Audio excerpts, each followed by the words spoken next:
Here we go. What is a limit?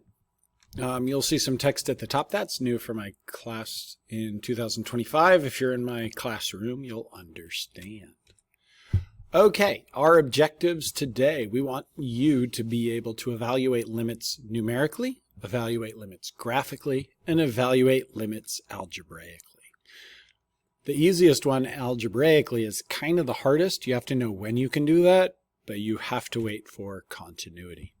The other thing you should be able to do by the end of this presentation, if you're following along and doing all the work, is use correct limit notation. You've actually done some limit ideas with end behavior in pre-calculus.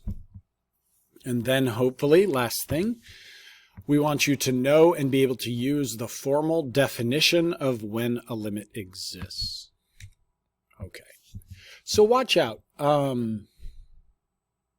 I guess I'll just read it and maybe there's more, but not really. A limit is a process. You know, there's no real button on a calculator. You could do a sequence of things to evaluate a limit, okay? Don't just use one input, even if it's really close to the requested input. I know this is all brand new. We'll get there. You need a sequence of inputs and a corresponding sequence of outputs. Otherwise, you're not doing a limit. You're doing a trick that's going to give you the same result as a limit. Another way to say that is, or something else to know, we're doing a simplified version of limits.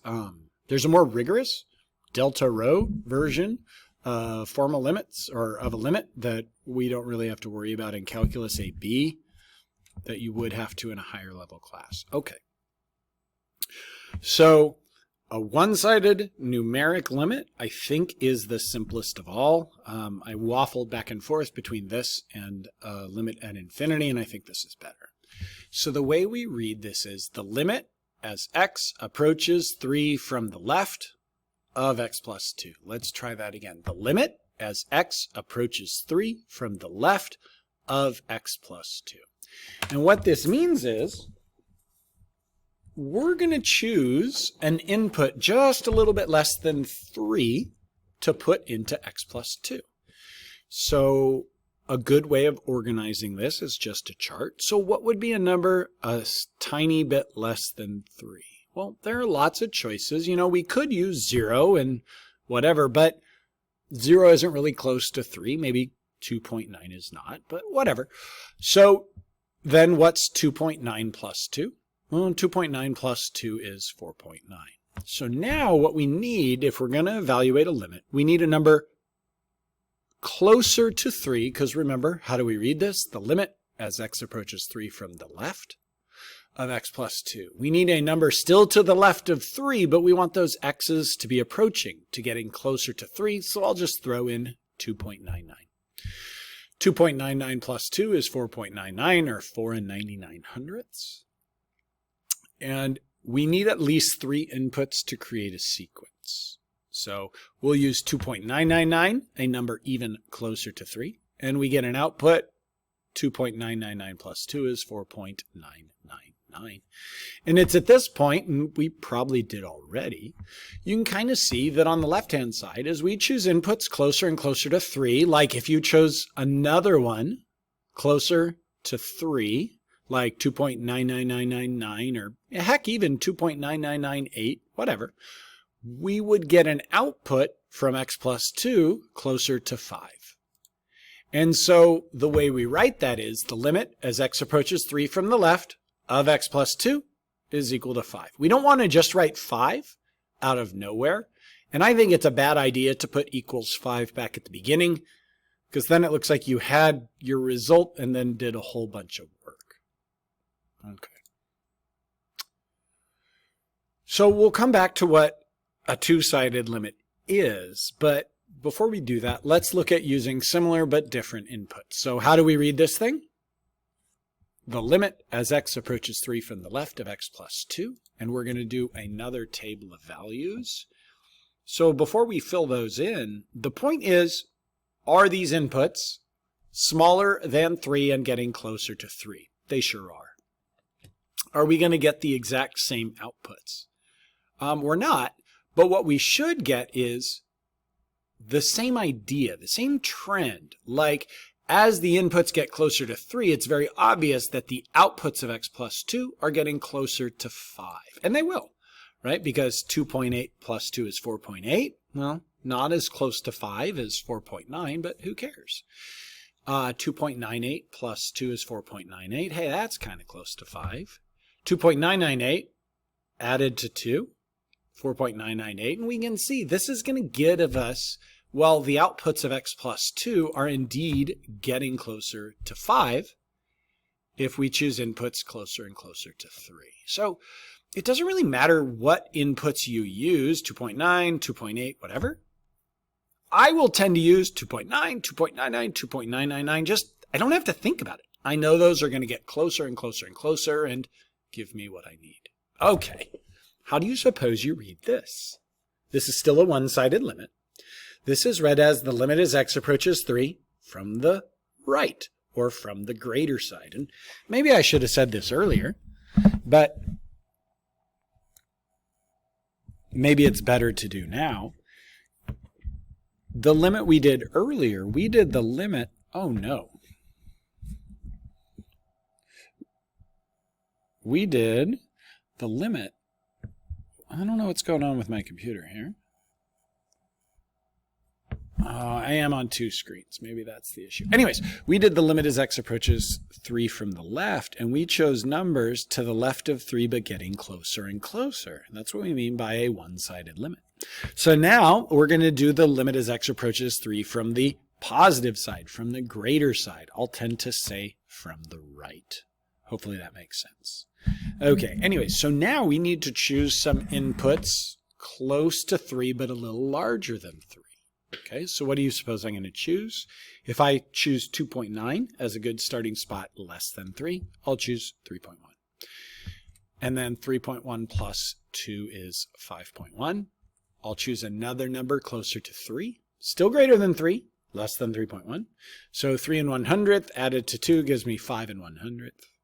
I need at least one more input. You can use as many as you want, but minimum of 3. 3 and 1,000th added to 2 gives me 5 and 1,000th. And we can see, oh, as the inputs, even if they're greater than 3, the inputs greater than 3 getting closer to 3, x plus 2 spits out outputs closer and closer to 5. So what do we write? The limit as x approaches 3 from the right of x plus 2 is 5. Hopefully you're getting on with this limit notation. Oh, that should animate. Not sure why, but I guess you have something to look forward to, what I think is not as good. Well, let's look over here. Limit as x approaches 3 of x plus 2. That's kind of weird. There's no little minus or plus up here, and this is a two-sided limit. This is putting together the limit as x approaches 2 from the left of, the limit as x approaches 3 from the left-hand side of x plus 2, and the limit as x approaches 3 from the right-hand side of x plus 2. Now, let's go back and review. The limit as x approaches 3 from the right-hand side of x plus 2 is 5. The limit as x approaches 3 from the left-hand side of x plus 2 is also 5. So the limit as x approaches 3 from both sides of x plus 2 is 5. An even better way to write that, though, is to say because the limit as x approaches 3 from the left of x plus 2 is equal to the limit as x approaches 3 from the right of x plus 2, still not good enough. And this 5 is that left-hand limit, and this 5 is that right-hand limit. Okay, so now I can show you what I think is not as good. Okay, does that not disappear? Okay, so why do I think this is not as good? Well, let's look behind the x. This says the limit as x approaches 3 from the left of x plus 2 is 5, and the limit as x approaches 3 from the right of x plus 2 is equal to 5. There's one additional bit of information on the left. Those of you that are detail people, that are about proofs, that sort of thing, might see it, and the difference is, this limit as x approaches 3 from the left of x plus 2 is 5. We have that information here. The stuff in red on the left says that those two limits are equal. On the right, it's left to the reader to decide something pretty obvious, that 5 is equal to 5, so the two limits are equal. But the left-hand side is just so much cleaner. Another word for that is elegant. So what's the formal definition of when a two-sided limit exists? So if x approaches some number from the left of some function and we actually get a limit. So the example is what we just did. That's like saying if the limit as x approaches 3 from the left of some function, in this case x plus 2, actually is some number, and the limit as x approaches that same input, c, but instead of from the left, from the right, on the same function, and we get the same output. So that's like saying, and the limit as x approaches 3 from the right of the same x plus 2 is the same 5, then we can say the two-sided limit exists. The limit as x approaches that input from both sides of that function is equal to that same limit, that same number. So what did we write? The limit as x approaches 3 from both sides. We don't say both sides. I'm just emphasizing that. Of x plus 2 is 5. So that's formal two-sided limits, right? If the left-hand limit exists and the right-hand limit exists and they are equal, then the two-sided limit exists. Okay. Oh no, the writing is not going to work. Oh shoot, how can I do this? Okay, well, maybe we can do it. Okay, so let's introduce the idea of a graphical limit. So we're going to determine and justify whether the limit as x approaches each of these c's, 1, 2, 3, and 4, exists or does not exist. Okay, come on, computer. So limit as x approaches 1 of f of x. So this graph, it says y equals f of x, right here. So I can't assume that. And so I guess the question is, well, let's split this part. I'm going to do it differently. I don't know why I erased that. That was silly. X approaches 1 from the left of f. What's the limit as x approaches 1 from the left of f? Well, as we choose inputs closer and closer to x equals 1 from the left-hand side, the y values approach y equals 1. The place where this hole is. As we do the limit as x approaches 1 from the right of f, that means we're going to be choosing numbers like 1.1, 1.01, 1.001, tracing this way. Those y values are also approaching 1, which means the limit as x approaches 1 from both sides of f of x is also equal to 1. Maybe I'll even put in a so right there. Okay. So let me erase that. Can we change the color? Playing with fire here. Okay. So what about the limit as x approaches 2? We'll think about it again. Oh, maybe the limit as x approaches 2 from the left of f of x. Well, we'd be choosing numbers a little less than 2, 2.1, 2.01, 2.001, and we would be getting y values approaching 2. So what about the limit as x approaches 2 from the right of f of x? We would be choosing inputs like 2.1, 2.01, 2.001, and if we trace along this curve, we see f is spitting out outputs closer and closer to 3. So the 2 is not equal to 3.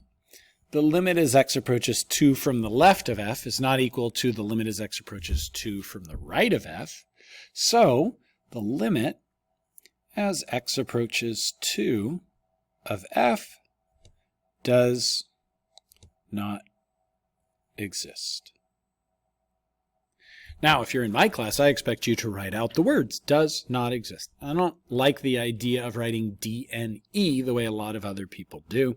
I think if you're always using shortened acronyms, you're skipping over knowledge. And so tests and quizzes, DNE is not going to give you as many points as does not exist. You're just going to have to get used to it. Okay.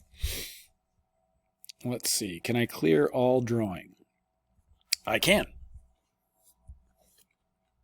Okay, so what about the limit as x up? I'm not going to write it out. It's basically the same thing as the 2 you just saw.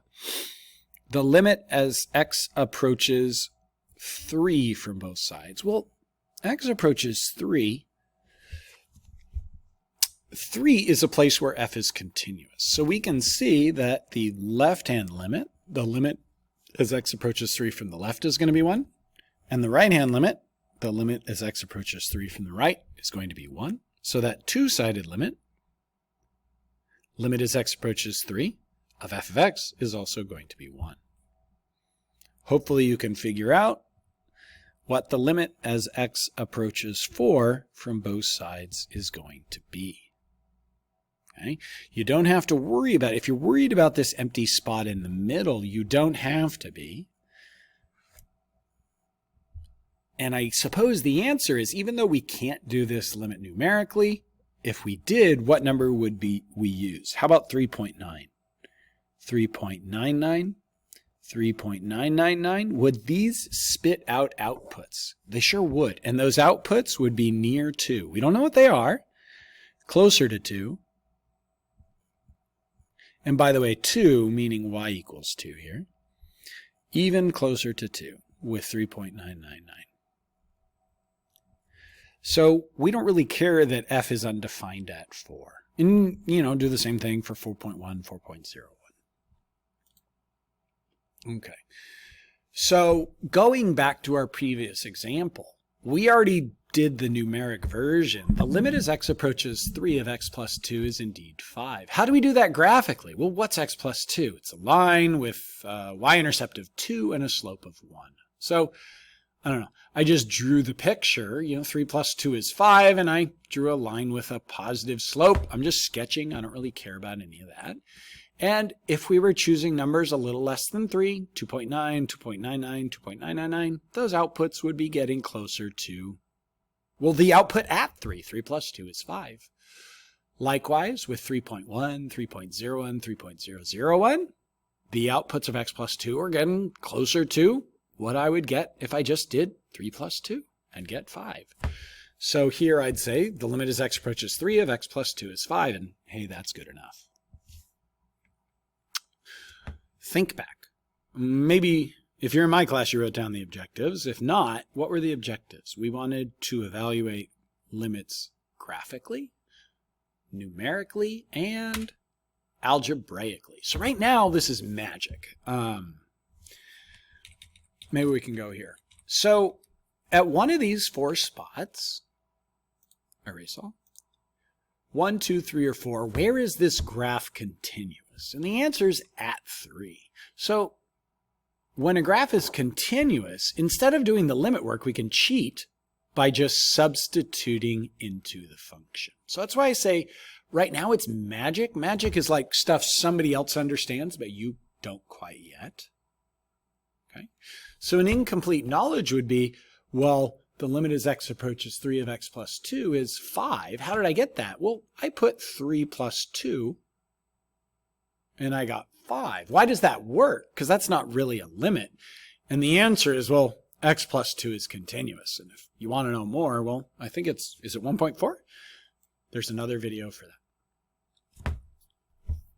So what would be the best way to evaluate? Wait, how do we read this? The limit as x approaches 0 from the left of the absolute value of x over x.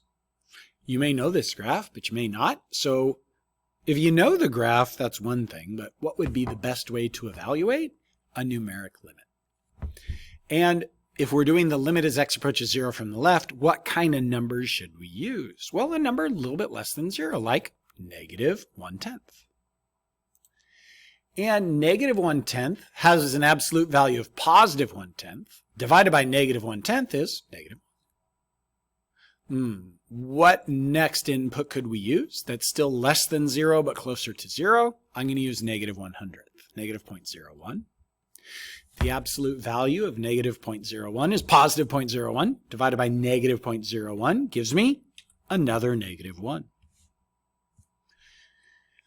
We can use -0.001, -1,000th.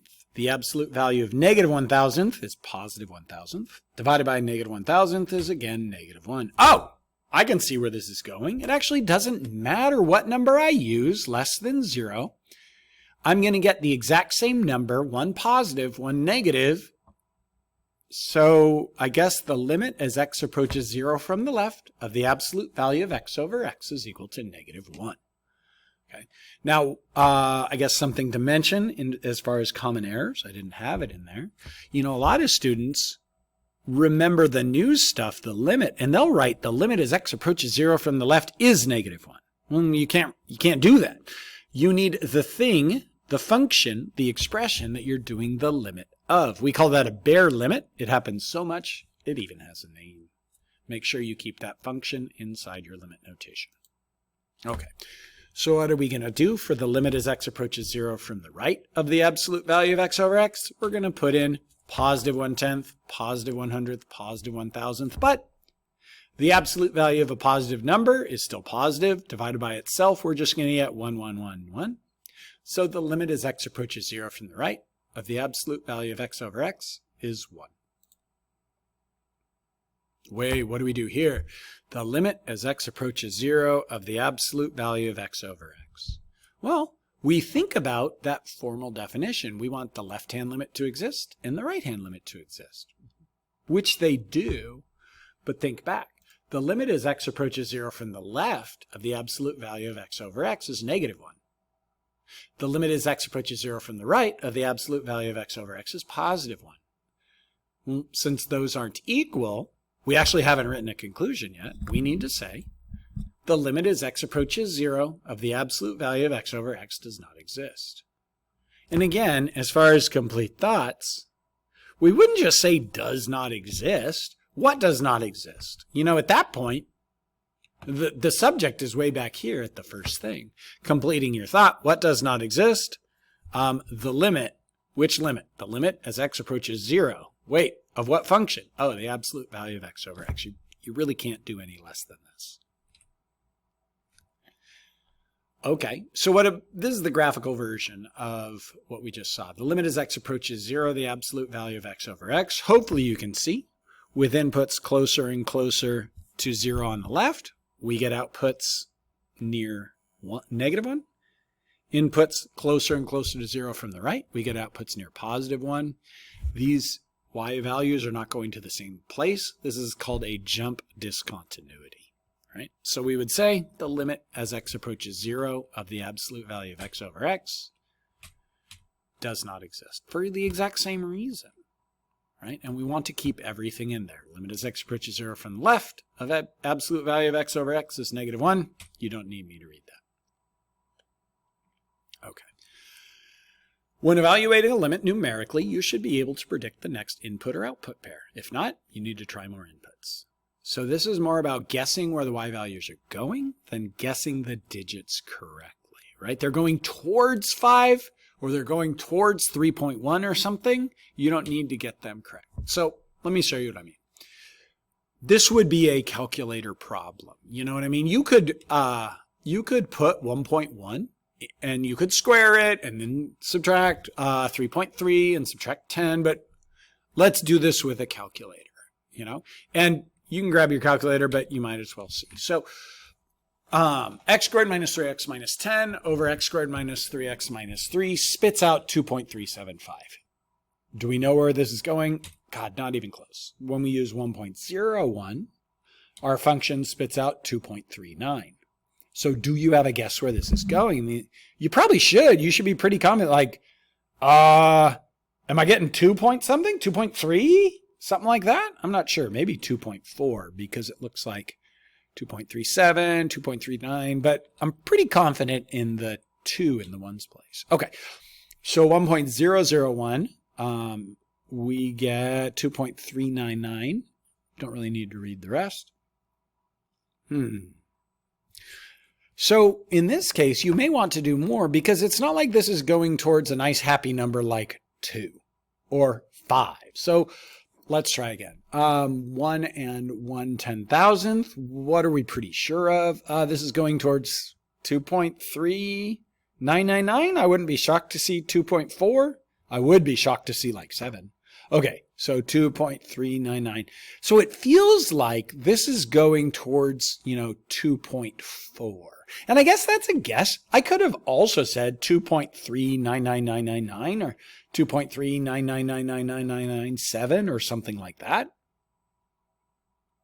But those are all going in the same direction. Where they're going, right? Do we need the exact output numbers? No, but we can kind of tell where they're going.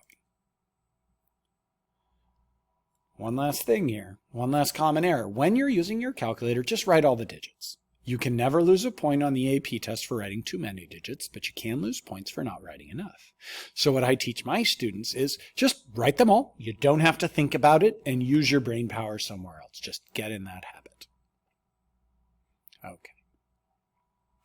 So let's see. I wonder if this two-sided limit exists. The limit as x approaches... Oh, that's not the same number. -3 from the left. We'll use -3.1. Right? That's less than -3, so it's a larger magnitude number. Okay. 0.0560. Oh, 0.560. -3 and 100 gives us 0.536. -3.01. 0.5336. Do we know where this is going? Again, you may not know the exact number because it's a weird one, right? It's not a nice happy 2.5, 1/2, something like that. But I'm pretty sure, right, you could guess the 5 and some 3s and stuff like that. Okay, so with -3 and 100,000th, we get 0.533333. So what could we write for our limit? Well, let's just say the limit as x approaches -3 from the left of x squared minus 3x minus 10 over x squared minus 3x minus 3 is 0.5333. Maybe it's more 3's after that. Don't really know where it's going, but limits are a process. Okay, let's do one more example. I don't know. So when we put in -1.1 into this ugliness, x squared minus 3x minus 10 over x squared minus 3x minus 3, we get -3.357. -1.01, we get -5.666. -1.001, -5.965. So I wouldn't have seen this coming. Maybe a -5 point something, maybe a -6 next. I'm not sure. Oh, -5.99. Now I'm starting to see that these are, the 3 confused me here at the beginning. Weird. And then the 5s are pretty consistent. It looks like I'm going to start to get some more 9s. Well, let's try from both sides. So a little less, we get a little bit greater than -1. We get -12 point something. -0.99 spits out 6.36. -0.999, spits out -6.035. I feel like these are going towards 6. I wouldn't have guessed that up top, but now that I see -9,999 10,000ths gives me -6.000, I feel like 6 is a good guess, or -6. So limit as x approaches -1 from the left of x squared minus 3x minus 10 over x squared minus 3x minus 3 is -6. The limit as x approaches -1 from the right of x squared minus 3x minus 10 over x squared minus 3x minus 3 is also -6. So the two-sided limit as x approaches -1 of x squared minus 3x minus 10 over x squared minus 3x minus 3 is also 6. I could have written equals 6 here. Hopefully that helps.